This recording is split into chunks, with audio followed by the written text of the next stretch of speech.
seguro vamos a ganar todos. El tema es que escribimos hace una semana este editorial que comentabas, Estela, que hizo tanto ruido, a partir de lo que nos comentaban nuestros propios asegurados, de la caída en las prestaciones, que les preocupaba no solamente por el tema de facturación, sino también porque ellos pensaban que se estaban produciendo daños o se estaban haciendo cosas que íbamos a tener consecuencias más adelante, y de ahí salió esa idea de hablar sobre efectos colaterales de la cuarentena.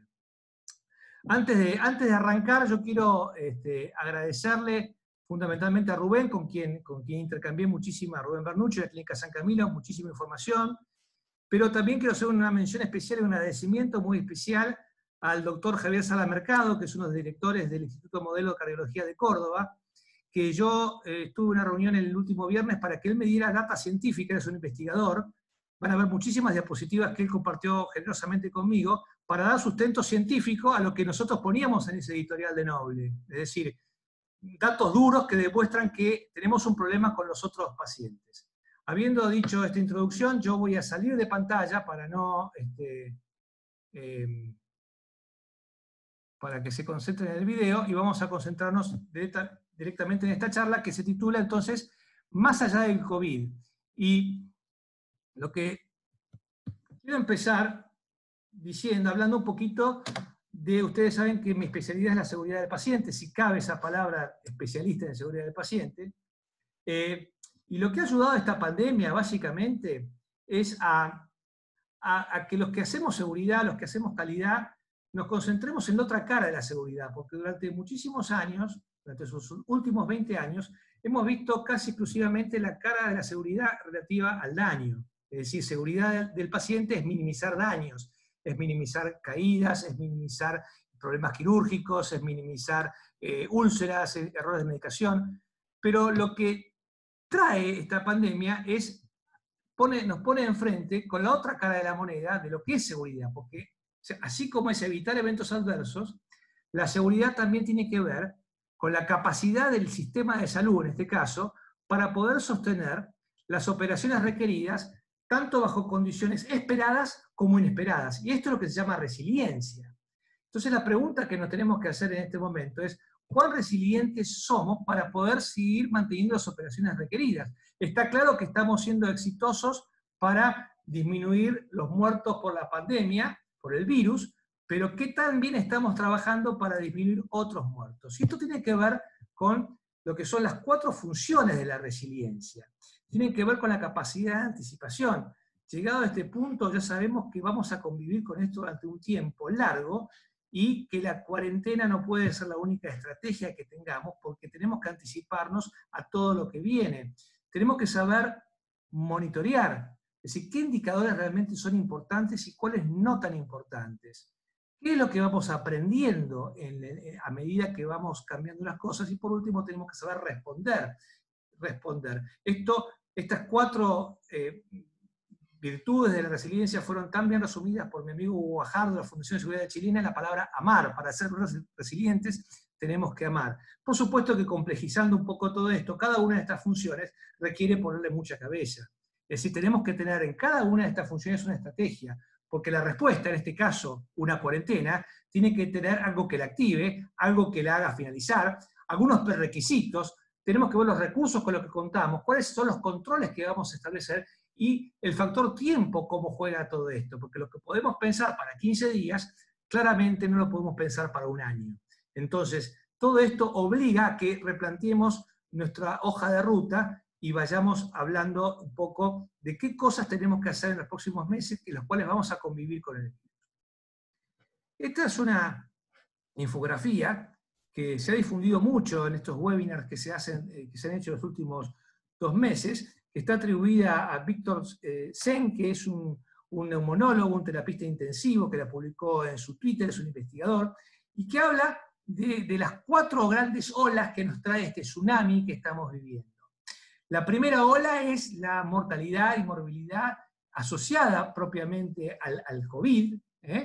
La segunda oleada, la segunda ola, que viene detrás de esta ola, pero no menos importante, es la morbimortalidad asociada a pacientes urgentes no COVID, que se demoran porque las organizaciones están abocadas a otro tema, porque no llegan a los hospitales, justamente infartos, strokes y otras más. La tercera oleada es el impacto que tiene la cuarentena, fundamentalmente sobre la interrupción de la atención de enfermedades crónicas, y la última ola es la producida por los efectos de la cuarentena, del encierro, del aislamiento y del trabajo de los profesionales en estas circunstancias sobre la población y sobre las poblaciones. Así que gran parte de esta charla va a ser tratar de pensar en estas 4 dimensiones, comenzando muy brevemente por actualizar algunas cosas, porque no es el tema de hoy, ya deben estar cansados de hablar de la pandemia COVID, pero algunas cosas que me parece importante destacar. Vemos en esta curva cómo ha ido evolucionando desde el día 0 en Wuhan los casos en el mundo, y vemos claramente el aumento dramático, y hay cosas que empiezan a preocupar ya a más de 3 meses de tener esto. Vemos acá en amarillo, vemos fundamentalmente todo lo que es América, y vemos que hoy los casos nuevos en América duplican a los de Europa. Una cosa que empieza a preocupar es que el descenso europeo es más lento de lo esperado. Hoy hubo un pico en Italia, con más muertos de los que hubo los últimos 15 días.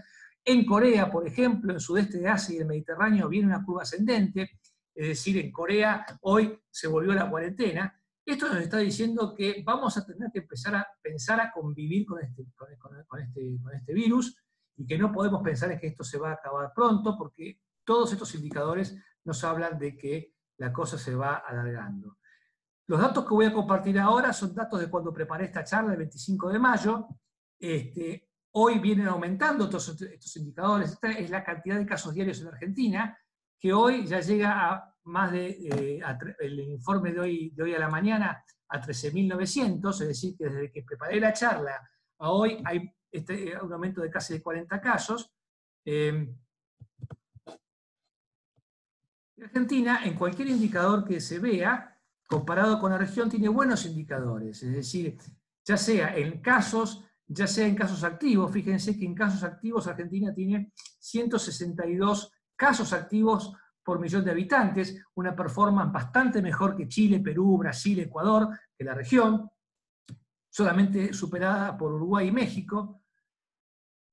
Claro que el único indicador que aparece un poquito, que estamos un poco bajos, es la cantidad de testeos, donde hoy seguimos, aún con las cifras de hoy, de 3.197 testeos, estamos muy por debajo de otros países de la región, y acá quiero hacer una aclaración que testear más no significa testear bien. Es decir, hay que tener una estrategia clara de testeo. Argentina la tiene en este momento, de dónde ir a buscar los casos, pero así todo todavía parece como una cifra baja de testeos. Tenemos que enorgullecernos de la poca cantidad de muertos que tenemos todavía en Argentina. En el último informe de hoy a la mañana son 501. Para poner las cosas en perspectiva, estos 500 muertos significan el 0,001% de la población. La tasa de letalidad también está bien en cuanto a la región. Y este es un indicador duro, porque más allá de los muertos, de los testeos o de los casos, de los nuevos casos, el número de muertos por millón de habitantes es un número duro, y Argentina realmente tiene una performance interesante. O sea, tiene solamente 10 muertos por millón de habitantes, una performance, compárenla con Brasil, que tiene 111, o con Perú, que tiene 110. Todo esto para decir que la cuarentena ha sido exitosa. Ha sido exitosa y ha permitido salvar miles de vidas. Empieza a preocupar la reducción en el tiempo de duplicación de los infectados, que ahora, acuérdense que en la fase 1 se pasó de 3 días a 25 días, y ahora peligrosamente hay mucha diferencia entre el interior y la capital, por supuesto, pero en la capital se estaban informando hace poco cifras, si bien modificaron el esquema de medición, cercano a 9 días el tiempo de duplicación, y esto puede ser peligroso. ¿Por qué perdí estos 5 o 6 minutos para hablar de esto? Porque nadie tiene dudas de que esta ha sido una estrategia exitosa que permitió salvar miles de vidas, y de las cuales tenemos que estar orgullosos como argentinos. Esto no quiere decir que todo lo que yo voy a hablar no invalida esto, y que tenemos que hacer otras cosas. Entonces, esto quiero dejarlo bien claro, porque se ha armado una especie de grieta, cuarentena sí, cuarentena no, cuando la verdad es que hay que tener una visión integral sobre todo, y a la cuarentena hay que agregar otros problemas. Vamos a hablar ahora de la segunda ola, esa ola que decíamos que tenía que ver con la atención de pacientes urgentes que requieren atención y que no la están recibiendo en este momento. Y hay, por distintos factores, se ha instalado en la sociedad, en la población, dos premisas que son falsas, claramente rebatibles. La primera es que el aislamiento social sería incompatible con los controles y tratamientos médicos regulares y preventivos. Como si o me dedico a una cosa o me dedico a otra, no puedo hacer las dos cosas juntas. Y también se ha metido tanto miedo a la población, tanto miedo, que los hospitales sanatorios son reservorios de COVID. Son lugares donde el peligro de contagio es muy grande y por eso es que la gente mayormente no concurre, tiene pánico de concurrir a los establecimientos. Y esto es grave, porque de tanto en tanto la gente también se muere de otras cosas que no son COVID. Y para poner las cosas en perspectiva, este es informe oficial de la cantidad de muertes en Argentina en el año 2017. Y fíjense que murieron por enfermedades cardiovasculares cerca de 100.000 personas, por tumores cerca de 65.000, por enfermedades respiratorias otras 65.000, por trauma cerca de 20.000. Y la verdad que cuando uno pone las cosas en perspectiva, fijémonos que en el año 2018, de acuerdo a la Dirección de Estadísticas Vitales del Ministerio de Salud, murieron por gripe común en la Argentina 32.000 personas. Yo no sé cuánta gente hubiera muerto, probablemente muchas más, si no se hubieran hecho los controles de cuarentena, porque son cosas geométricas y estaríamos hablando de por ahí 100.000 o más muertos, pero digamos, esto sirve para poner en contexto que hay otras cosas que también son importantes en estas circunstancias. Y esto no es un fenómeno argentino. La caída de las consultas necesarias, porque nadie está hablando de consultas innecesarias, sino de consultas necesarias y de procedimientos médicos, es un fenómeno mundial. Y acá lo vemos al doctor Claudio Sin, que nos explica cómo han bajado las consultas y los procedimientos con enfermedades serias en Estados Unidos, mientras la OMS, ahí en un cartelón enorme, nos dice que el virus, nos dice algo que ya sabemos, que el coronavirus podría no irse nunca.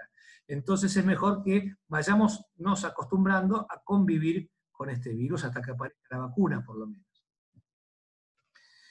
Ahí van a ver un informe de Strata Decision. Strata Decision es una organización de los Estados Unidos que tiene más de 20 años, cuya misión básicamente es brindar a la industria de la salud consejos de planificación financiera, apoyo en la toma de decisiones, y dentro de los servicios que ofrece a las empresas de salud, tienen lo que ellos llaman un rastreador nacional de volumen de pacientes y procedimientos, para ir viendo un poco cómo se mueve el sector salud. Dentro de su base tienen 228 hospitales, de 51 sistemas de salud diferentes en los Estados Unidos, de casi todos los Estados Unidos, y fíjense la encuesta que han hecho ellos entre toda su gente, entre esta red, ven que han disminuido las consultas en un 55%. Esto quiere decir que hay 55% menos de estadounidenses que solicitaron atención hospitalaria de marzo a abril por COVID, lo que provocó una crisis clínica y financiera, crisis que nosotros en Noble la vemos todo el tiempo. Nuestras clínicas nos dicen, estamos bajando las prestaciones de pacientes, pacientes ambulatorios y pacientes programados. Fíjense lo que les costó a este conjunto de hospitales esta pandemia. Calculan que están perdiendo, a razón, estos 228 hospitales en conjunto, $60.000 millones por mes. Esto es un número. Y claro, en algunas especialidades esto es más dramático que en otras. Vemos oftalmología, columna, ginecología, ortopedia, con caídas del 75%. Vayamos a decir a una persona que está esperando un reemplazo de cadera, que está inmovilizada, que lo suyo no puede esperar 1 año, 2 años, 3 años. ¿Dónde está escrito que esto tiene que ser así? Por supuesto, hay algunas cosas, estas son las más que están más en rojo, hay algunas como que vamos a ver que ha disminuido y que puede ser muy peligroso, como en cardiología o en neurología, casi al 50%, al 60%. Por supuesto, disminuye menos la obstetricia porque los chicos tienen que seguir naciendo, pero una reducción del 37% en cáncer es mucho, es realmente mucho. Entonces, Esto es lo que estamos viendo con efectos colaterales. Se pierden muchas prestaciones que son absolutamente necesarias para la gente y que si no las atendemos a tiempo, pueden llegar a producir más muertos que la misma pandemia. ¿Por casa cómo andamos? Ustedes saben que el mes pasado se publicó un interesantísimo informe de la Comisión de Directores Médicos de ADECRA, CEDIM, donde relevaron la opinión de 32 instituciones asociadas, son grandes sanatorios, grandes hospitales, que tienen servicios privados, que tienen servicios de internación general y de terapia intensiva. Y de la encuesta que hicieron estas 32 instituciones, mostraron cifras muy parecidas a lo que veíamos en los Estados Unidos. Fíjense la disminución bestial, por ejemplo, de colonoscopías y endoscopías. ¿Cómo se va a traducir esto en cáncer de recto o en cáncer de colon o cáncer? No lo sabremos todavía, pero es muy grande. Las consultas por emergencias, que es donde nos vamos a dedicar fuertemente ahora, bajaron cerca del 74%. Los ingresos por internación un 48%. 60% menos de angioplastías coronarias. 58% menos de cirugías cardíacas. Mucho menos ACV. Casi el 50% menos de ACV de tías internados. ¿Qué quiere? ¿Dónde están estos pacientes? Vamos a ver dónde están en un rato, pero la verdad es que son números que cuando uno los ve así, aterran desde el punto de vista de la salud de las personas, y no me quiero poner en los pantalones tampoco de estas instituciones privadas que tienen que gestionar toda una institución que en muchos casos está en el 50% vacías en su capacidad de internación. Fíjense, ha disminuido la internación en casi un 50%. Claro que esto no es único de la Argentina. Vamos a concentrar ahora estos minutos a hablar fuertemente del impacto, gracias al aporte que me ha hecho Javier Salamercado, sobre la cardiología. Fíjense, en Italia, en el norte de Italia, donde hubo mayormente el brote, durante los meses de cuarentena, hubo una reducción entre el 23 y el 30% de todo tipo de síndrome coronario agudo. Hubo una reducción de 23 al 44% de los infartos. Algo parecido pasa en España, con un 40% menos de angioplastías. ¿Dónde están estos pacientes? ¿Qué pasa con estos pacientes? 9 centros de hemodinamia en los Estados Unidos, todos ahí tienen las citas, mostraron una reducción del 38% de activación por infarto en los primeros meses de la pandemia. Este trabajo es muy interesante, es un trabajo publicado hace muy poco en el New England, en esta sección del New England Journal, donde los autores se preguntan, ¿dónde están los pacientes? La primera pregunta que hacía Estela al principio de esta charla. Esta institución es una institución de 150 camas, como podría ser cualquiera de sus instituciones. Fíjense la fecha de publicación, mayo 14. Y lo que ellos ven es muy interesante. Vamos a ver este gráfico. En la línea punteada se observan las consultas de emergencia en guardia en esta institución, en este hospital de 150 camas, en el año 2019. Todo esto son consultas en el año 2019. Y las barras celestes son las consultas en el 2020. Este día empezó el caso 1 en los Estados Unidos. Fíjense cómo hasta antes de la pandemia, las consultas entre los 2 años, 2020 y 2019, eran muy parecidas. A partir del primer caso de COVID, se empieza a agrandar la brecha entre el 2020 y lo que eran los pacientes en el 2019. Toda esta brecha que vemos acá son pacientes que deberían haber ido a la consulta por emergencia y que no fueron a la consulta, con las condiciones que pueden haberse visto. Angioplasty.org es una comunidad de miles de cardiólogos de Estados Unidos que tienen una página muy interesante, es un sitio interesante, y que se hacen también encuestas, han hecho una encuesta, que también observan una reducción importante, que hasta el 60% de internaciones por ataques cardíacos. Y fíjense, estamos hablando de situaciones en donde el tiempo es vital. Ustedes saben que en stroke o en infartos, los minutos que se pierden, es músculo cardíaco que se pierde y son neuronas que se pierden. Este trabajo es interesantísimo, publicado también en mayo, en una revista científica importante. Fíjense en Hong Kong lo que demoraban los pacientes en arribar a la guardia con infartos antes de la pandemia y después de la pandemia. Antes de la pandemia, en horario de oficina, tardaban 82 minutos en llegar a la puerta del sanatorio o del hospital. y fuera del horario 91 minutos. Eso casi se triplicó con el tema de la pandemia. Están llegando en 318 minutos promedio, y cuando un paciente llega a atenderse un infarto en 318 minutos, ya estamos tarde, ya corremos tarde, ya no hay tiempo de stent, ya no hay tiempo de terapia trombolítica, y comienzan a verse cosas, como bien me comentaba Javier Sala Mercado, que no veíamos hace 35 años. Comienzan a verse complicaciones mecánicas de infarto, rupturas ventriculares, rupturas de tabique, personas que llegan con 35 días de infarto a las instituciones, infartados desde hace 35 días.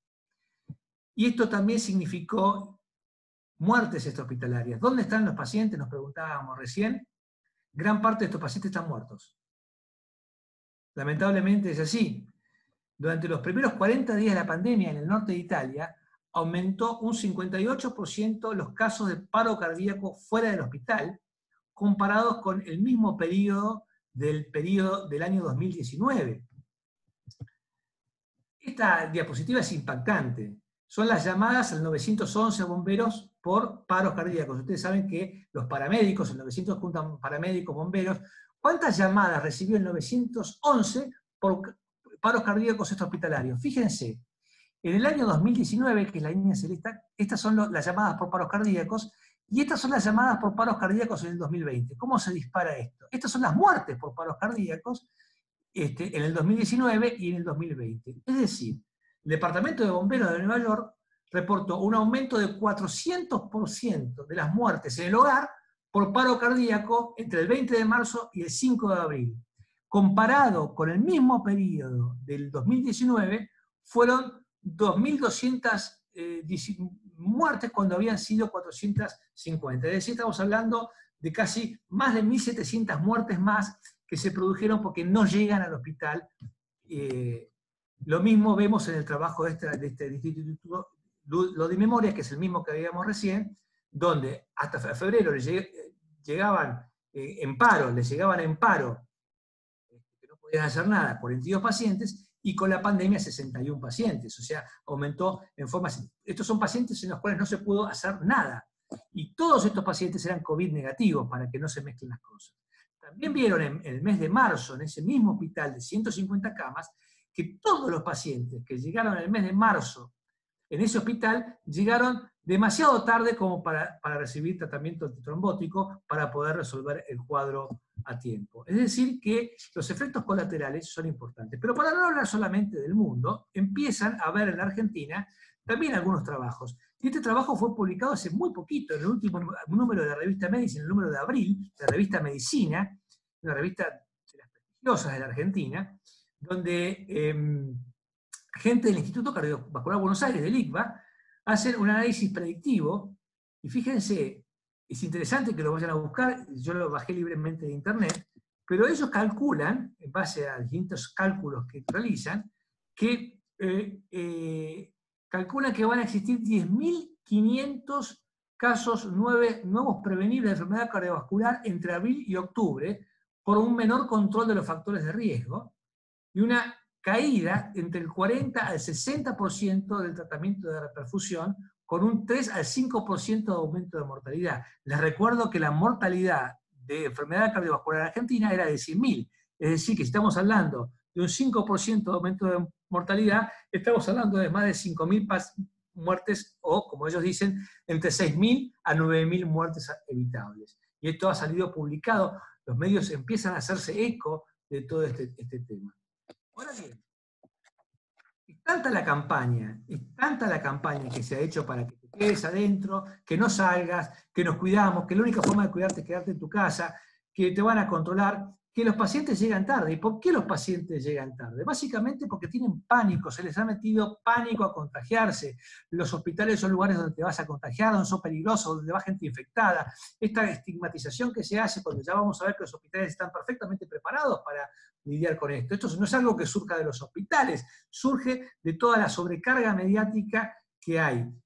Mucha gente duda mucho de la decisión de concurrir. Es tanto los problemas que le ponen, que si tengo retenes, que no tengo retenes, que tengo autorización, que no la tengo, que el plan cuidar, que antes de ir empieza con algún síntoma, llaman a algún médico, le dicen, bueno, tal vez esperemos un poco. Es decir, la misma gente que antes no dudaba en agarrar un auto e irse a la guardia, Hoy, antes habla con su médico de confianza, duda, y esta duda hace que se pierdan minutos que muchas veces son preciosos.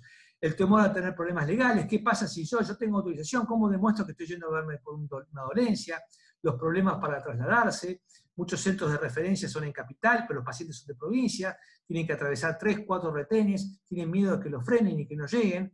Muchos médicos que están en cuarentenados también, entonces se suspenden y se cancelan agendas médicas por aislamiento. Poca claridad acerca de cuándo estaría justificado. Se le pide a la gente que no concurra por consultas banales, pidiendo que ellos mismos se hagan el triage, algo que es imposible.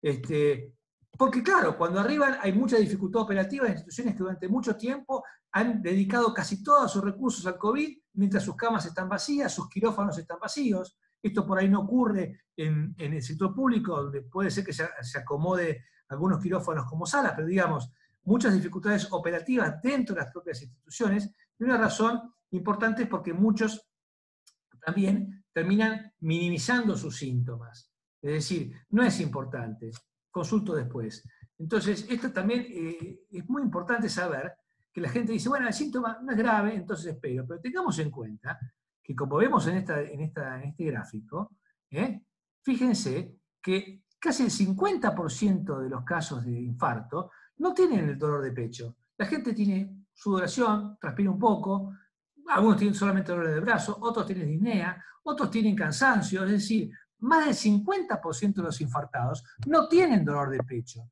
Entonces minimizan este síntoma, les parece que es poco importante, no consultan y cuando llegan ya es tarde. Entonces, también tenemos que tener en cuenta, todos estos son datos del Instituto Modelo de Cardiología, uno de los institutos más importantes de cardiología de Argentina, instituto privado, de lo que ocurre. Es decir, los pacientes con infarto, uno tiene la idea que los trae la ambulancia, pero cerca del 50% de los pacientes con infarto llegan a las instituciones caminando. Fíjense que los ingresos de esta institución entre abril y marzo vinieron por guardia casi el 50% de tus casos y el 21% derivado de otra institución, a donde también habían ido por caminando. Entonces, si se restringe la circulación de la gente, por más que hagamos corredores sanitarios, que pasen las ambulancias, que pase todo, es probable que esta gente llegue tarde también a las instituciones de salud. Y por supuesto, esto no solamente podemos tener toda una charla de los aspectos económicos, vamos a ver esto a futuro. Por caída de la actividad, la Fundación Favaloro acaba de cerrar su sede Pilar y su otra sede más chica que tenía en el centro, donde hacían básicamente estudios ambulatorios, quedan con el gran edificio de Avenida Belgrano, pero digamos, y acá también me lo comparaba Javier Mercado Sala con el hospital donde él se formó, donde nacieron sus hijos, donde le da tristeza ver que el mismo hospital donde él se formó, hoy echaron a 2.470 personas y eliminaron 450 puestos de trabajo, y bajaron el salario de los ejecutivos. Estos trabajos que se pierden en Estados Unidos a veces no son tan fáciles de recuperar. Bien, tomamos un poco de aire y vamos a la tercera ola. O sea, porque esta es en realidad las olas se mezclan un poco, es como un tsunami, están todas en mar arrevesado, pero acá a fines didácticos hemos dividido, hoy lo hablábamos con Rubén a la tarde, en estas 4 olas. Bien. Y acá les traigo a la memoria la decisión administrativa 524 del 18 de abril de 2020, donde claramente se exceptúa del cumplimiento social del aislamiento, o sea, las actividades exceptuadas, y queda claro en el inciso 5 la atención médica y odontológica programada de carácter preventivo y seguimiento de enfermedades crónicas con sistemas de turno previo. Es decir, que hoy están dadas todas las condiciones, porque la atención médica no explica cirugía sí, cirugía no. Atención médica es atención médica. Diagnóstico, tratamiento, procedimientos, endoscopías, cirugías programadas, porque el hecho de que una cirugía esté programada no significa que sea una cirugía que se pueda suspender, in eternum. Entonces, la pregunta que uno tendría que hacerse, a pesar de esto, ¿por qué ustedes como auditores se encuentran que muchas veces las obras sociales deniegan prestaciones? Yo estoy seguro, porque lo he hablado con Rubén y con otros auditores de nuestros asegurados, que se ven con el problema de que quieren hacer cosas, pero las obras sociales les deniegan estas prestaciones diciendo que estamos en pandemia y que no se pueden hacer.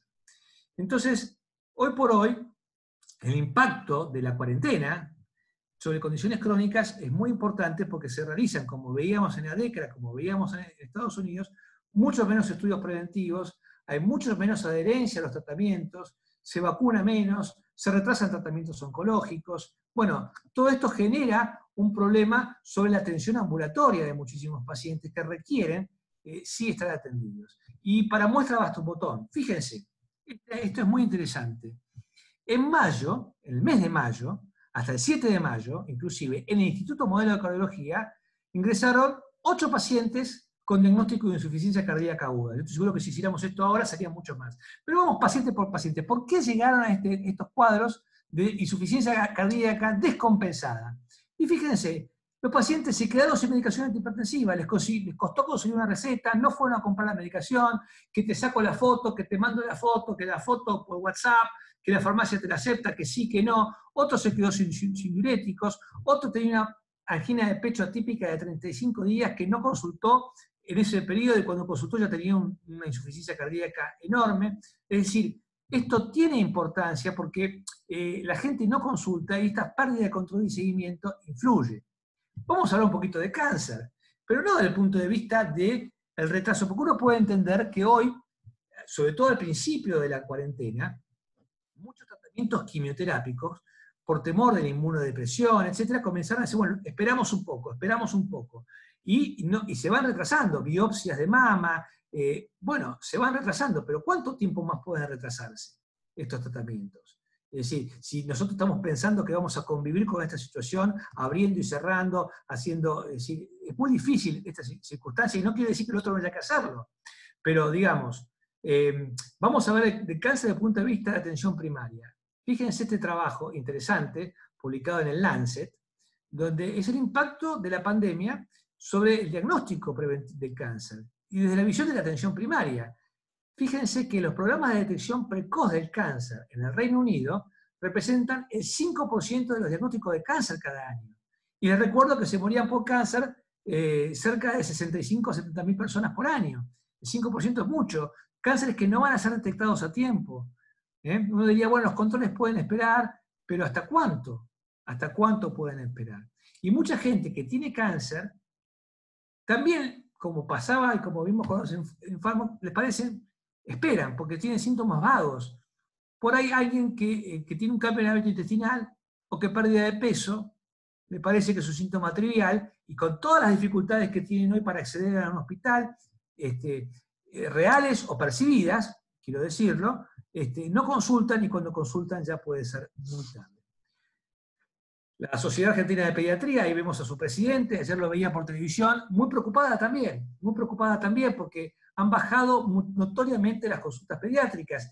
Y está bien, uno podría decir, en los niños mayores de 1 año, esto no sería importante, pero todos los pediatras coinciden en que la atención del recién nacido de los primeros meses es vital, no es algo banal, no es algo que se pueda posponer para más adelante. El control de peso es importante, los planes de vacunación que se vienen retrasando son importantes, es decir, hay cosas muy importantes de controles en el primer año que no se están retrasando, y no se hace seguimiento tampoco de patologías crónicas menores, y muchos chicos, sobre todo ahora con condiciones respiratorias, llegan tarde, y van a llegar tarde durante el invierno, si no se agiliza el tratamiento de estos chicos. Fíjense que esto se hace con los diarios, Diario de la Nación, el 17 de mayo, hace muy poco.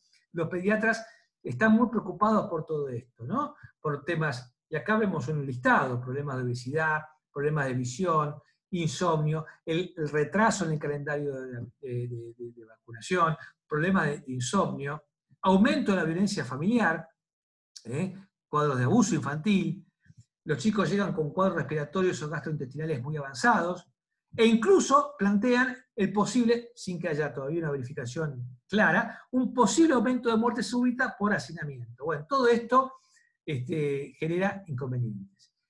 ¿Qué pasa con el mundo de la cirugía? ¿Qué pasa? Porque hemos avanzado. ¿Qué pasa con este mundo? Porque muchos lugares han suspendido durante la cuarentena sus cirugías programadas, en espera de lo que pudiera venir de COVID o no. Y esto es un inconveniente muy, pero muy importante, al cual hay que prestarle mucha atención y cabeza. Ahí vemos información de COVID Search. COVID Search es un programa colaborativo en el que participan desde hace muchos años más de 5.000 cirujanos de 120 países, que lo que hacen básicamente es un programa que son estudios de cohortes que recopilan datos de toda esta gente, quirúrgicos, para ver la evolución de los resultados quirúrgicos. A la actualidad, en este grupo colaborativo participan 440 hospitales de todo el mundo y tienen datos de más de 7.500 pacientes. Bueno, ¿qué han hecho con la pandemia? Lo han publicado en el en British Journal of Surgery. Los investigadores recopilaron información detallada respecto a la cuarentena de 359 hospitales y 71 países sobre el tema de la cancelación de la cirugía electiva y fueron modelados estadísticamente para estimar la cantidad de cirugías canceladas en 190 países. ¿Y qué es lo que ven? ¿Qué pasa si se cierran los quirófanos por 3 meses las cirugías programadas? Y los 3 meses no es arbitrario, porque ustedes saben que el sistema de salud británico recomendó a todos los establecimientos del NHS suspender durante 12 semanas las cirugías programadas para poder tener todos los recursos abocados al COVID. Bueno, ellos calcularon que en el Reino Unido, solamente si se cierran los quirófanos por 3 meses, se suspenden 516.000 cirugías solamente en el Reino Unido, y dentro de estas 516.000 cirugías que se suspenden, 36.000 por cáncer. Esto le va a llevar al Reino Unido, cuando termine la pandemia, 11 meses recuperar el retraso, y por cada semana adicional se agregan 43.000, fíjense el número que estamos hablando, 43.000 cirugías a la vista. Cuando esto se proyecta a todo el mundo, ellos calculan que si una pandemia, y si seguimos con esta tónica de que los quirófanos no se abran, se van a cancelar o posponer el 72.3% de las cirugías totales electivas del mundo.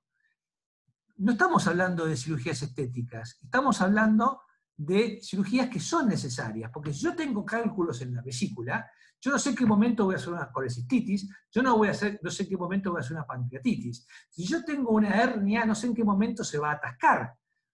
Entonces, no son cosas que uno pueda posponer in eternum. Se calcula que si 3 meses está superado, se van a suspender 6.3 millones de cirugías ortopédicas en el mundo y más de 2 millones de cirugías oncológicas en el mundo. Esto tiene un impacto importante. Y como hoy bien me compartió Rubén en la mañana esta información del diario de hoy, del país España, en España, que está saliendo de la pandemia, hay una lista de espera sobre la lista de espera, porque al haber estado parado tanto tiempo, ya ellos venían llevando un atraso de 3 meses, y a esto se le agrega otro atraso importante. Si fíjense que antes de la pandemia, en una cirugía programada, la gente de España, del sistema público de salud, tenía que esperar 3 meses para operarse. ¿Cuánto tiempo va a tener que esperar ahora? Me comentaba Sala Mercado, que en Canadá la lista de espera en este momento para operarse post pandemia supera los 100.000 pacientes. O sea, esto también está generando una bola de nieve a futuro que va a generar un problema muy, muy grande. Leemos en La Nación de hoy, también, para que tengamos datos actualizados, que por el COVID bajó un 80% la donación de sangre en la ciudad. Yo, antes de esta información que salió en el diario de hoy, tuve la oportunidad de hablar con otro de nuestros asegurados, que es Roberto Fernández, que dirige Hemocentro Buenos Aires, los centros de transfusión, de banco de sangre más importantes de Buenos Aires, y él me hablaba también, mirá, me decía, Fabián, nosotros tenemos una reducción del 50% de donantes, 50% clavado, en forma sistemática desde que duró la pandemia. Lo vamos sobrellevando y estamos en un equilibrio muy inestable, porque es cierto que también ha reducido los pedidos por las cirugías programadas, pero donde tenemos realmente problemas es en los tratamientos oncohematológicos que requieren plaquetas. Ustedes saben que las plaquetas duran 5 días para ir a los centros y es necesario todo el proceso de donación. Entonces vamos a comenzar a ver problemas con la donación, fundamentalmente si esto se desequilibra en algún momento, que está, ya les digo, en un 50%, está con mínimo margen para cuando abramos la pandemia, abramos un poquito más la actividad, va a ser muy necesario que la gente vuelva a donar inmediatamente sangre. Hablamos del COVID, hablamos de las enfermedades urgentes, hablamos de las enfermedades crónicas. Yo no quiero abandonar esto sin hablar un poquito de lo que bien se habla en este gráfico, de la cuarta ola, que va a ser los efectos que tiene toda esta pandemia, todo el aislamiento, la cuarentena, sobre la población en general y sobre los profesionales de la salud en particular los que están en el frente de batalla atendiendo pacientes. Está claro, y ya hay publicaciones, fíjense esta, del Journal de JAMA, de abril, de las consecuencias para la salud mental que va a tener el COVID-19 del distanciamiento físico. Entonces, también es importante que en este punto empecemos a planificar la pospandemia. Es necesario planificar las secuelas que va a tener el aislamiento fundamentalmente para adultos mayores, para gente que ha tenido que soportar 3 meses, 4 meses absolutamente sola. En segundo lugar, es fundamental que dispongamos de mecanismos de vigilancia, de notificación y de intervención, en particular cuando se trata de casos de violencia doméstica, de abusos infantiles. Y es hora también, en tercer lugar, de reforzar el sistema de salud mental para enfrentar los inevitables desafíos que van a precipitar toda esta situación. Ustedes saben que podríamos asimilar esta situación de cuarentena a los desastres de gran escala, a los tsunamis, a los huracanes. Y está absolutamente comprobado por especialistas en estrés postraumático que cuando ocurren estas situaciones, las cosas no vuelven a ser las mismas para muchas personas. Fíjense, después de las Torres Gemelas, 1 de cada 10 adultos en la ciudad de Nueva York mostraba signos de trastorno traumático el mes posterior al ataque y aumentó la tasa de consumo de alcohol y el alcoholismo en los Estados Unidos a consecuencia de esto. Esto con respecto a la población, pero claramente la pandemia tiene efectos muy fuertes y en la medida que esto crezca a los niveles que hemos visto en otros niveles y nada hace pensar que esto se está frenando, hay potenciales reacciones de estrés muy grandes en los médicos, en los enfermeros, en la gente que está en la primera línea. Ansiedad por la propia salud, el bienestar, la de su familia, el temor de enfermar a gente de su familia, dolor, depresión por la pérdida de vidas, por la pérdida de planes, por la pérdida de recursos, por la impotencia, de sentir que muchas veces no pueden hacer nada, que las situaciones los sobrepasan, pérdida de confianza en el sistema o en sí mismo, culpa por no poder hacer más, indignación cuando ven que otros ponen en peligro ellos mismos. Todo esto son condiciones que hay que manejar, porque así como los enfermeros, los médicos, tienen fortalezas, valores muy fuertes que los hacen fuertes para estar por los pacientes y por los demás, también estas mismas situaciones que los hacen fuertes pueden transformarse en vulnerabilidades. Es decir, es muy común que los médicos, que los enfermeros pongan el interés de los demás por encima del propio. Y al hacerlo, no busquen ayuda para sus propios problemas, porque les parece que sus propios problemas son secundarios al lado de la gente que está sufriendo y que tienen que atender.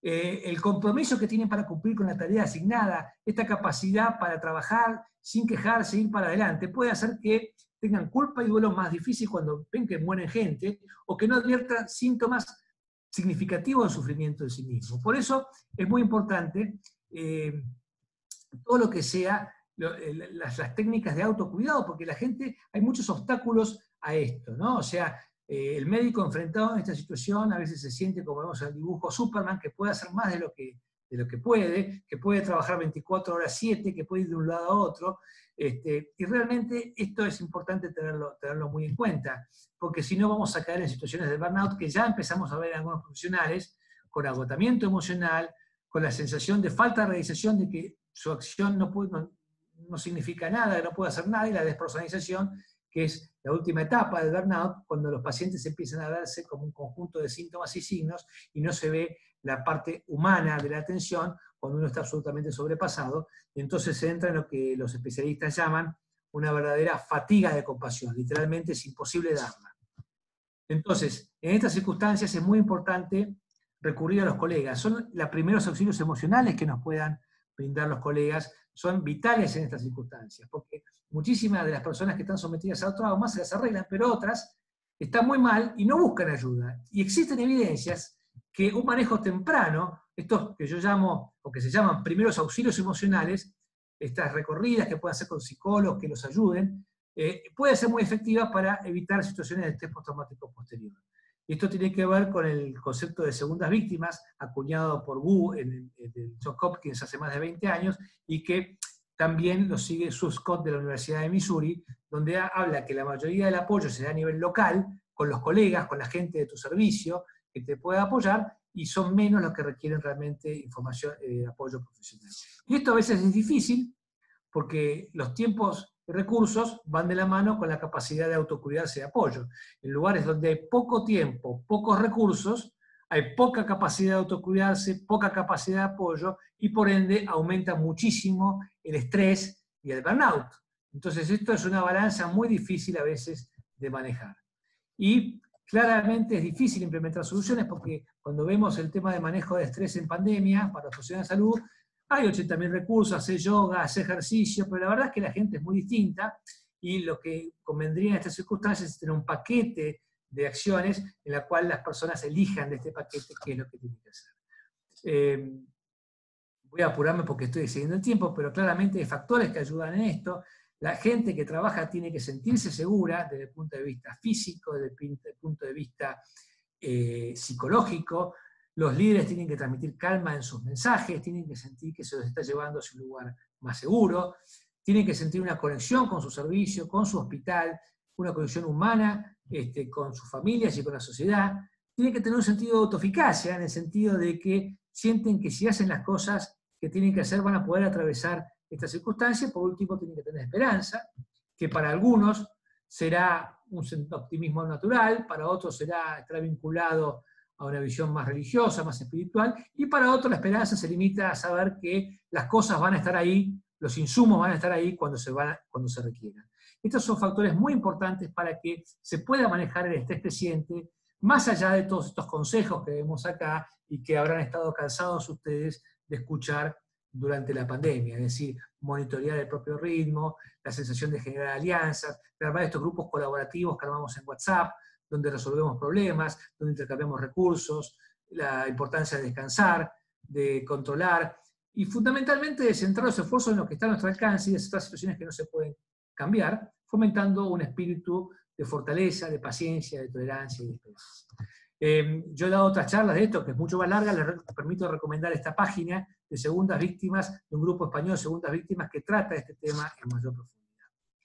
Bien. Fabián, una cosita, no te apures, porque tu charla está brillante y la estamos me estoy apurando porque de una manera increíble. Te agradezco porque estamos deleitándonos con lo que nos estás dando, que es una maravilla. Mira, vos no sabés los chats cómo están por todos lados, así que quédate tranquilo y decinos todo lo que nos puedas decir, que es brillante. Gracias, Estela, pido disculpas. Efectivamente captaste muy bien mi apuro porque soy muy respetuoso de los tiempos. No, quédate tranquilo porque está todo el mundo, pero no sabes, está deleitado con el esfuerzo que hiciste con esta charla. Vos sabés que a mí me dice Fidel Castro, me pones a hablar y sigo hablando, así que... Sí, pero es un placer porque has trabajado y es increíble lo que hiciste, la verdad que lo estamos disfrutando muchísimo. Bueno, entonces vamos a ir más lento. No queda mucho porque me apuré la parte de emoción, podemos hacer otro específicamente de manejo de estrés en pandemia, pero a mí me interesa terminar con esto, ¿no? Tenemos que pensar seriamente el sector público, el sector privado, las autoridades, todos los actores involucrados, cómo vamos a reactivar el país, y no hablo solamente del aspecto sanitario. Y yo creo que esto, basado en lo que han hecho otros de manera más inteligente, tenemos que plantearnos salir de esta grieta que incluso se ha politizado entre cuarentena sí, cuarentena no, como si fuera de Boca o River, cuando la cuarentena es una herramienta necesaria, pero que hay que aplicarle cabeza para saber cómo se aplica, y tenemos que buscar una reactivación que tenga estos 4 parámetros. Una reactivación que sea segura, que sea inteligente, que sea paso a paso, tolerando la incertidumbre, sabiendo que vamos a tener que dar retrocesos, y que finalmente esté muy guiada por los datos. Esto me parece importante. Y la verdad que estamos preparados, porque cuando uno se fija, por ejemplo, en el mismo informe que hablábamos recién de ADECRA, la mayoría de las instituciones, muchas de las cuales ustedes forman parte, han generado herramientas para poder afrontar esta situación con resiliencia, como decíamos antes. Fíjense que la mayoría han generado áreas diferenciadas, barreras en los ingresos, carteles o pantallas con recomendaciones, medidas de barrera, códigos de aislamiento. Se han acortado en todas sus instituciones tiempos de confirmación o exclusión de COVID. No se ha detectado tampoco contagio cruzado entre pacientes. Todos ustedes tienen implementado, y seguramente me imagino que en las charlas previas a esta, desde SADAM, han tenido infinidad de webinars de cómo proteger y cómo seguir activando las instituciones. Se han activado todas las medidas de distanciamiento en salas de espera, el uso obligatorio para pacientes, las unidades febriles. Bueno, en definitiva, estamos preparados. Lo que falta es que la gente venga. Esto a nivel meso, ¿no? A nivel instituciones de salud. Yo creo que se ha hecho un gran trabajo, pero siguen las instituciones vacías en la espera de un pico que no llega, o que no sabemos cuándo llegue, pero la verdad es que yo creo que hay que hacer callejones donde convivan los dos mundos, el mundo de la atención del COVID y el mundo de la atención de estos pacientes prioritarios que parecen prioritarios.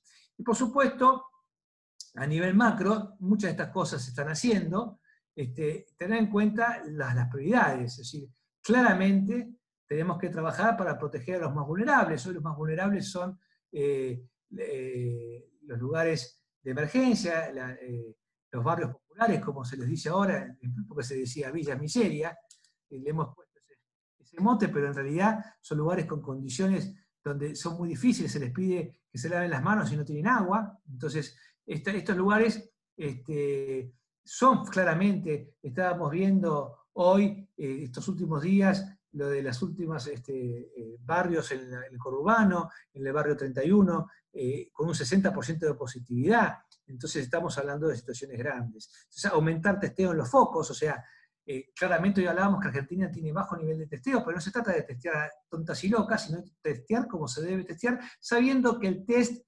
generalmente hay un porcentaje de negatividad importante, 30-40%, seguir promoviendo el distanciamiento social, la higiene. Creo que es muy importante monitorear y mantener la capacidad hospitalaria. Hasta hace poco las terapias intensivas y la capacidad hospitalaria está al 50%. Yo creo que nos tenemos que empezar a preocupar cuando esto supere el 80% y la tasa de positividad aumente.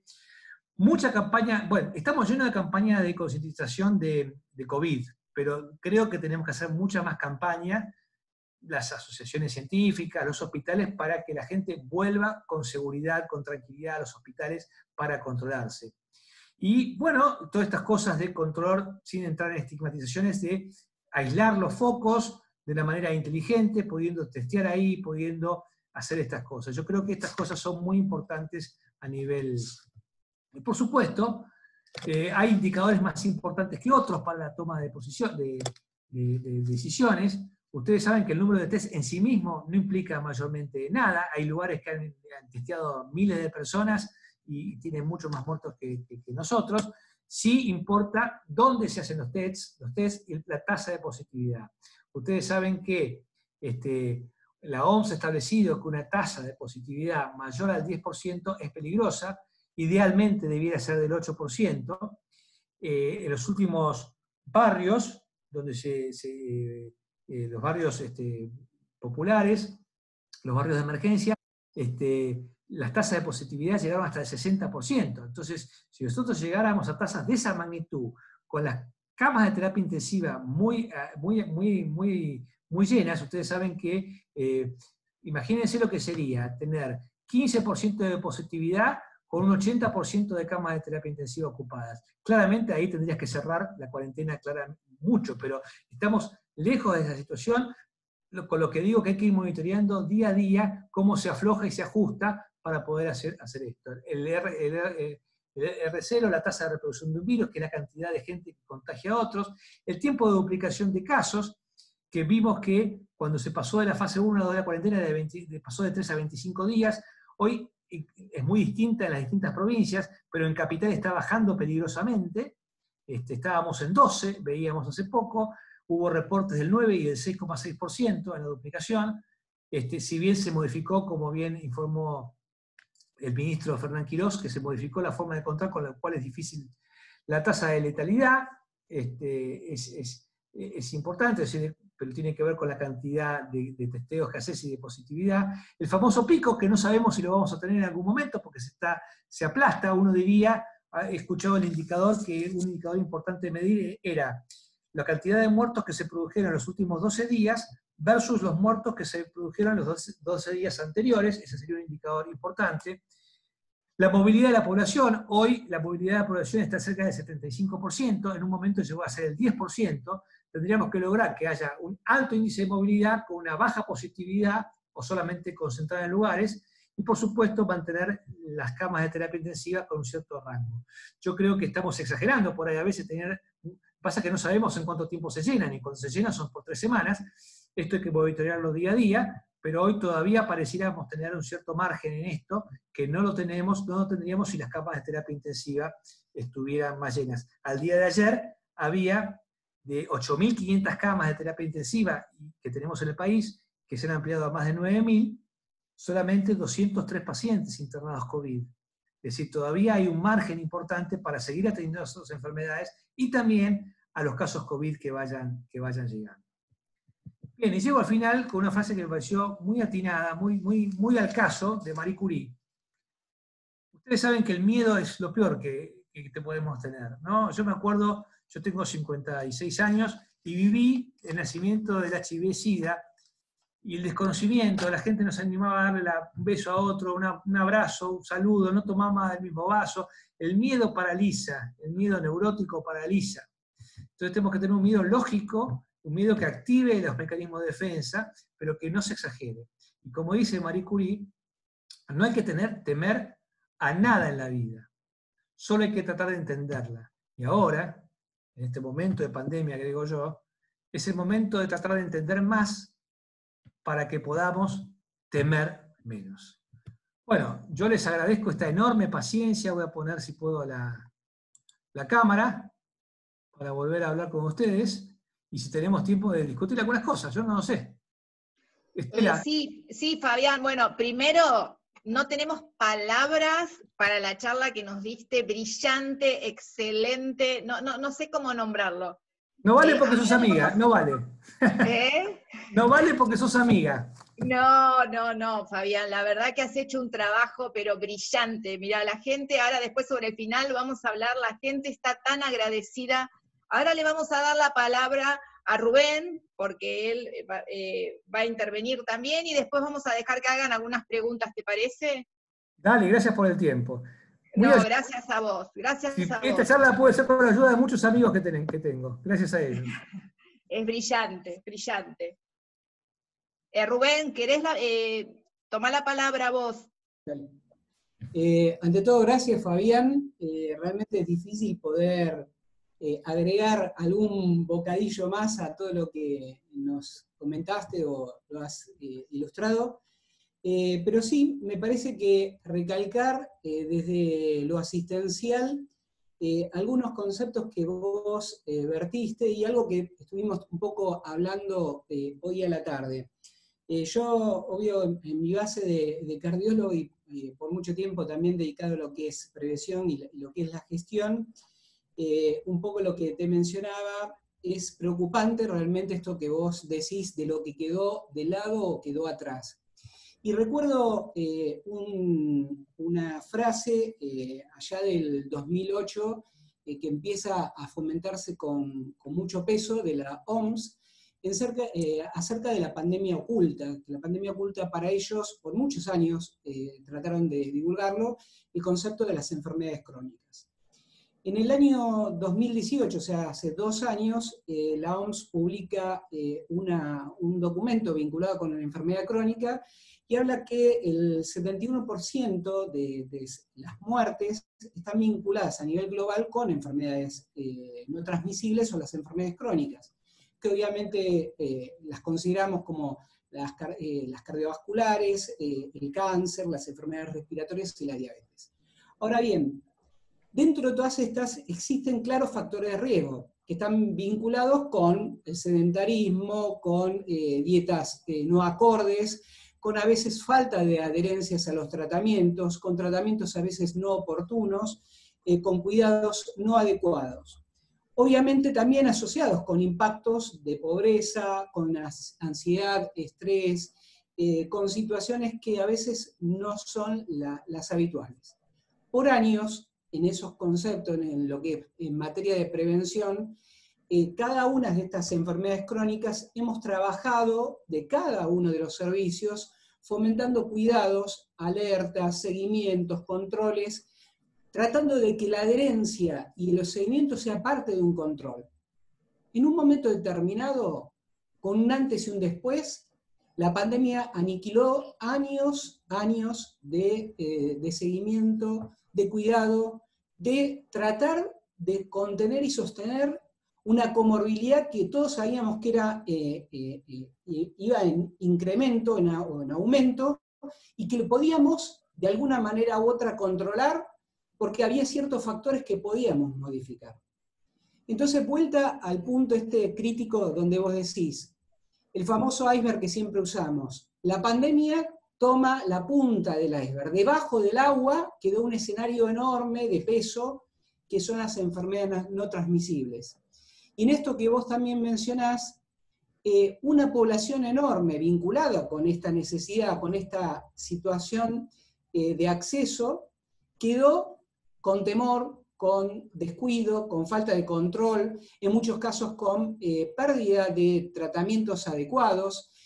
Hay reportes a nivel internacional y nacional también sobre el uso de fármacos de venta libre, de fármacos de segunda, tercera línea, pacientes con tratamiento crónico que, por ejemplo, en el caso de la diabetes, bajaron la cantidad de controles de sus tiras reactivas, o bien hicieron un cuidado o un racionamiento en materia de su tratamiento.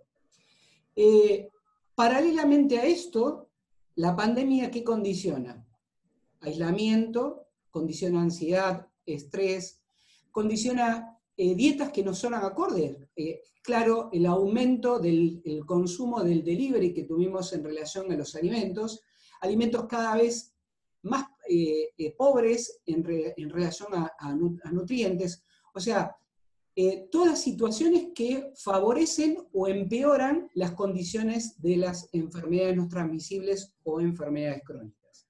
Y en el medio de esto, volvemos a seguir insistiendo un poco lo que vos decís, en estas olas nos fuimos olvidando de los controles, los cuidados, las medidas de prevención, y la pandemia condicionó también factores de riesgo ahora asociados a condiciones de vulnerabilidad de estos pacientes y amplificación de sus factores de riesgo.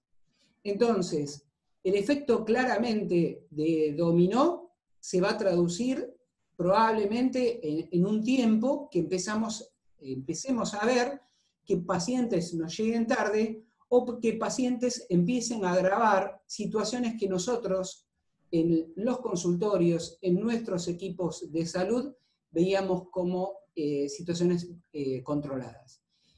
Bueno, me parece que este es el gran motivo de reflexión y parte de esta charla.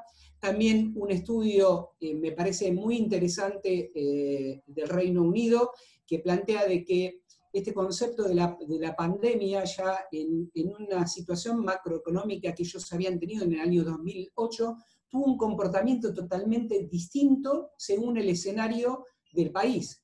Y claramente es lo que nos pasa a nosotros, el comportamiento en Cava y el AMBA es totalmente distinto al resto. Y probablemente el impacto que vamos a tener en enfermedades no transmisibles o en la cronicidad también sea distinto.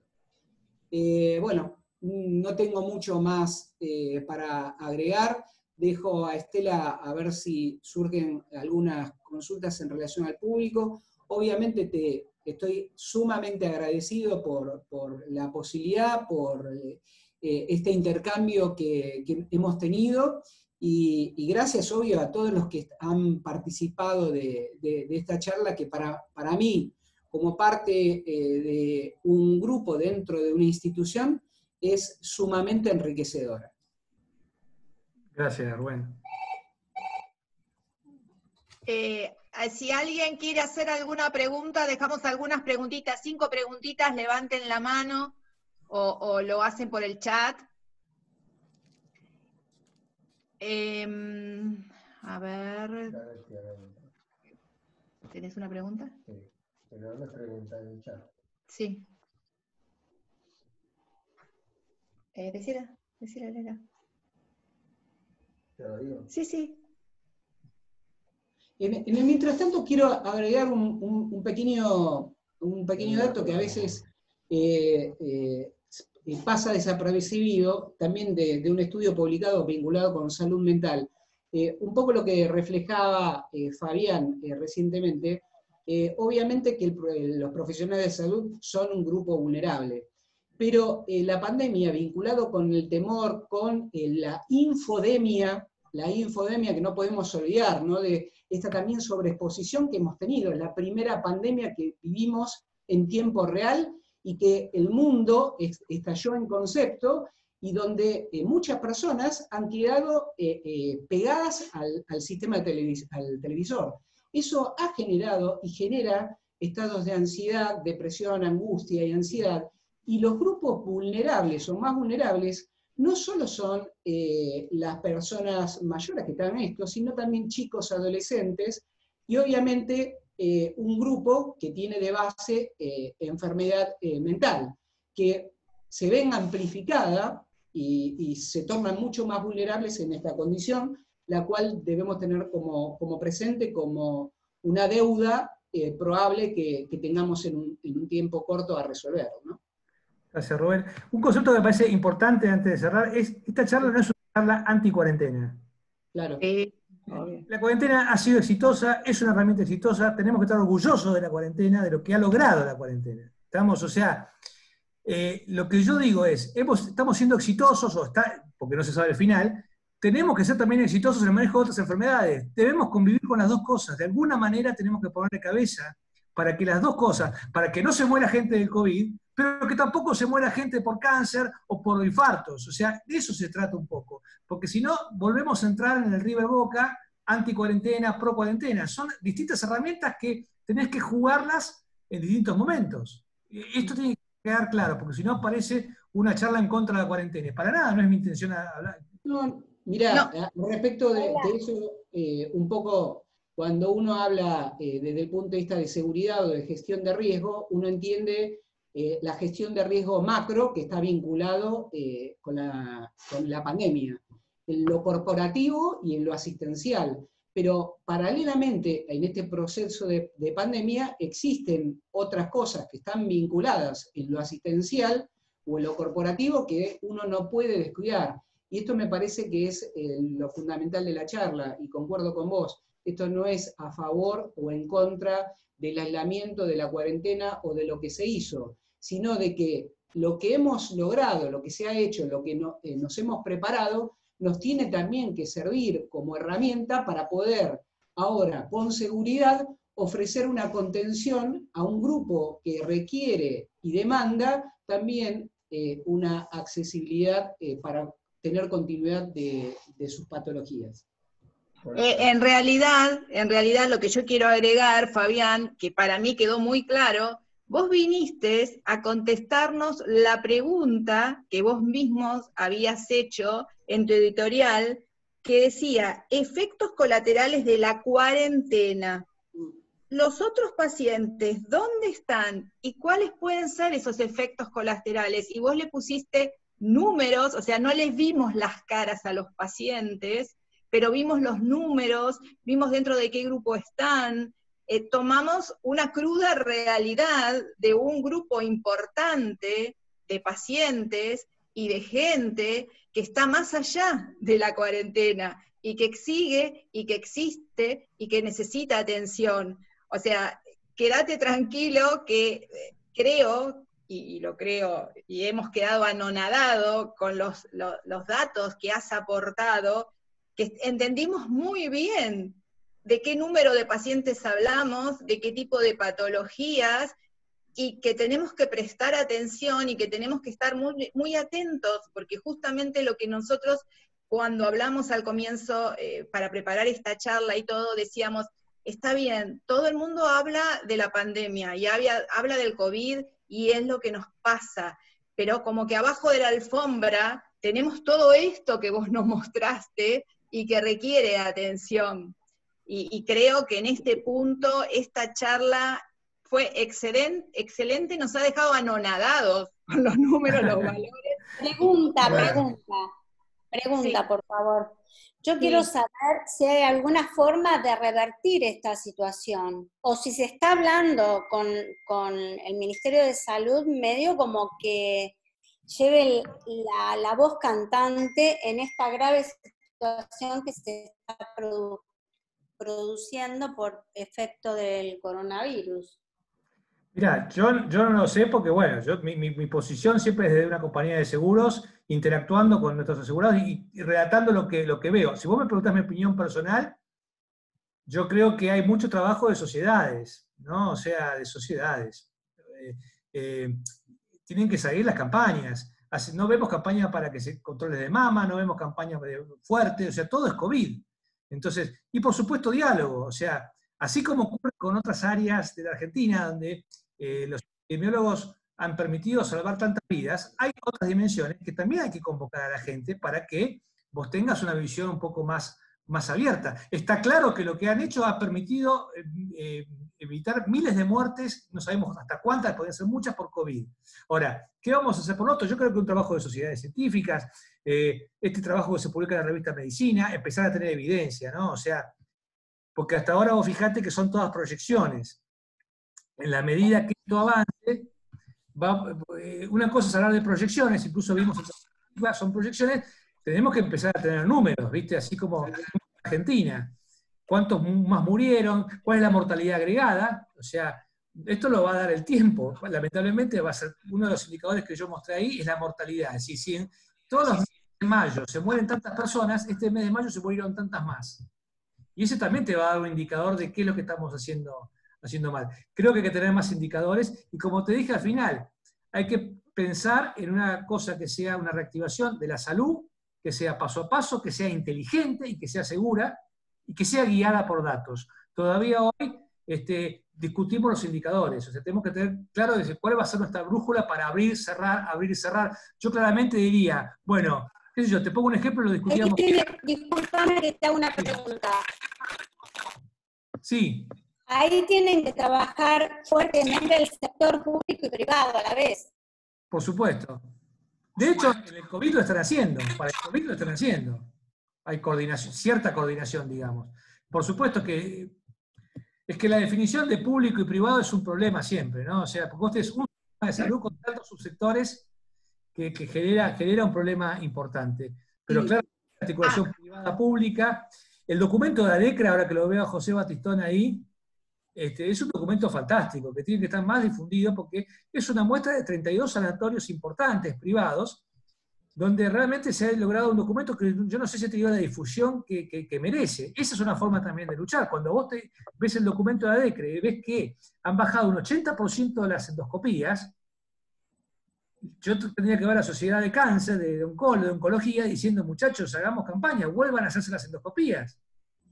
Fabián, José Batistón quiere hacer un comentario al respecto. Activa tu micrófono, José. Sí, bueno, una vez más, Fabián, excelente tu exposición. Yo quiero agregar dos cosas. A los dos temas importantes hay que agregar un tercer tema, que es la economía.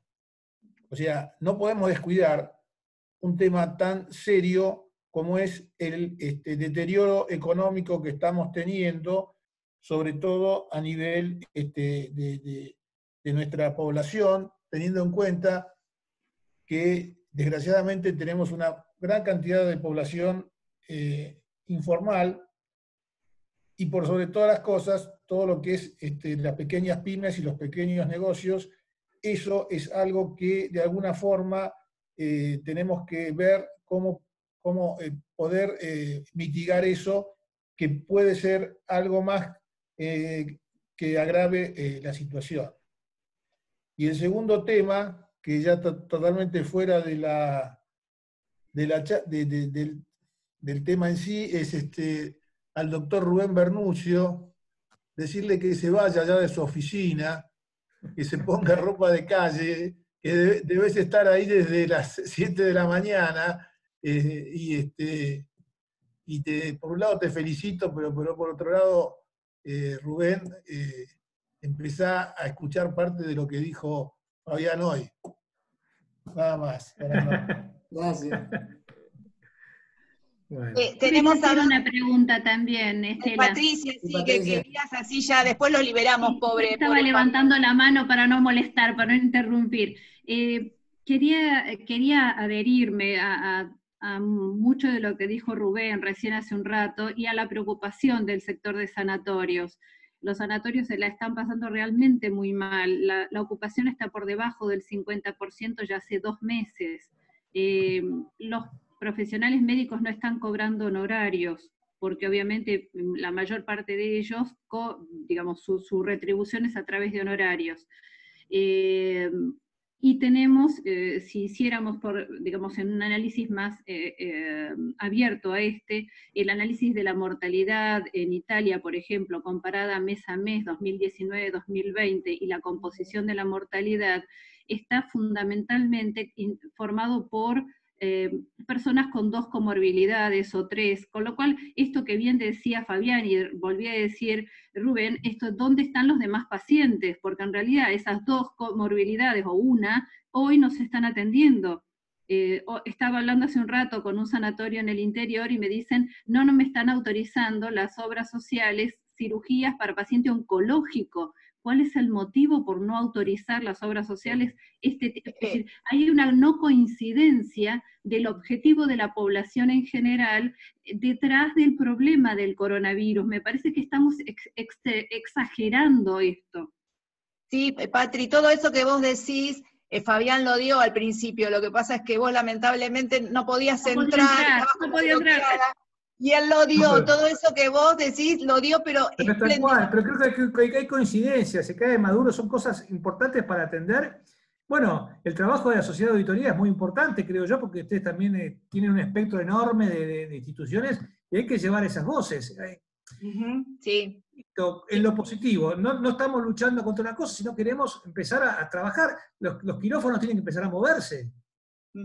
La gente estuvo pidiendo en el chat, mientras vos exponías, que por qué no llamábamos a las distintas asociaciones o a los distintos especialistas de cada caso como para poder hacer una profundización de cada uno de estos. Seguro que sí, porque si vas especialidad por especialidad, vas a encontrar su problemática que es muy interesante, ¿sí? Seguro. Sí. Igual, Fabián, yo quería agregar una cosa, trabajando también en lo que es FECLES, ¿no? En el foro de estudio de conflictos legales en salud. O sea, hay una cuestión básica de derecho y de deberes en el torno a la asistencia. O sea, independientemente de que estamos dentro del marco de la pandemia, y obvio nuestro foco de atención primaria fue quizás el direccionamiento de eso, no podemos descuidar los derechos del otro grupo de pacientes que conforman el gran escenario de morbimortalidad de la Argentina, que es las enfermedades crónicas y las enfermedades no transmisibles. Por el otro lado, como vos bien decís, el aislamiento, la cuarentena nos facilitó como país y las instituciones haber tenido el know-how y el conocimiento para preparar las instituciones en unas condiciones seguras. Entonces hoy podemos ofrecer seguridad a nuestros afiliados en el seguimiento, en el cuidado de ellos, en cirugías seguras, en flujos totalmente diferenciados, como vos nos has enseñado en miles de exposiciones. Entonces todas las instituciones están preparadas y debemos ofrecernos a nivel sociedades, a nivel instituciones, para darle garantía de esos cuidados y continuidad a esta gente que obviamente tiene una demanda contenida. Seguro. Es así. Bueno, yo diría que lo liberemos a pobre Fabián, que realmente ha dado todo de él, así que cualquier cosa, las cosas del chat después nos queda grabado, así que todo lo vamos a poder contestar. Así que bueno, Fabián, si vos te parece, yo diría que damos por cerrada acá la charla, porque realmente fue maravillosa, sinceramente. Yo les agradezco mucho, Estela, viéndolo ahí a Rubén de ambos en San Camilo. Yo les voy a decir una cosa, hablar es fácil, hablar es fácil. Hay que estar ahí en la trinchera, así que mi homenaje a todos los que están ahí poniéndole el lomo, como Rubén en este momento, en las guardias, los enfermeros, los médicos, porque esto que ustedes me felicitan y todo no tiene nada, ni un poquito de importancia al lado de la gente que está poniéndole el lomo. Así que mi homenaje para ellos y estoy siempre a disposición de la Sociedad de Auditoría Médica. Muchas gracias, Fabián. Muchísimas gracias, Fabián. muchísimas gracias. Y Chau, solo chau. quiero pasar un aviso parroquial que lo que vamos a hacer ahora en